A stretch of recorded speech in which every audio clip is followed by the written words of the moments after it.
The Deputy US Attorney General has met the longtime associate of Jeffrey Epstein as lawmakers in Washington continue to push for the release of documents related to the convicted sex offender. Todd Blanche and his entourage travelled to Florida to interview Ghislaine Maxwell. Mr. Blanche had confirmed he'd reached out to the socialite's lawyers to see if she has information about Epstein's alleged trafficking of underage girls. She is serving a 20-year prison term after being convicted as a co-conspirator in 2021. She is appealing her sentence. Maxwell's lawyers spoke to reporters after the meeting. We're not going to comment on the substance, but there were a lot of questions, and we went all day. And she answered every one of them. She never just said, "I'm not going to answer," never declined. Donald Trump socialised with Epstein in the 1990s and early 2000s, but he says they later had a falling out. Now in office, the Trump administration has faced growing calls to release more information about the Justice Department's investigation into Epstein, who died by suicide in his jail cell in 2019 while awaiting trial on sex trafficking charges.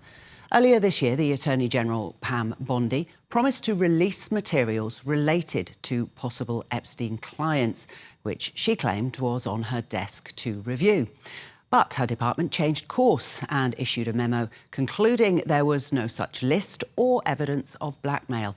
A lawyer who's represented Epstein's victims says it's frustrating the administration now considers the case a hoax. We have always maintained that this was a broad conspiracy, that it was a sexual pyramid with Epstein and Maxwell at the top of the pyramid, but there were many people involved in these sex scandals throughout the world, and we want them all disclosed.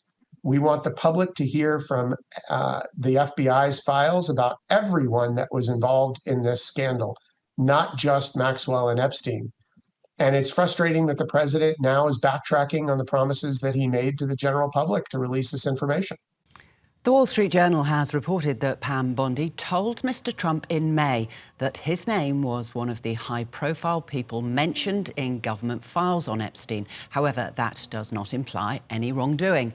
The Justice Department has been subpoenaed for documents related to the late financier, and both Republican and Democratic senators agree additional material should be released.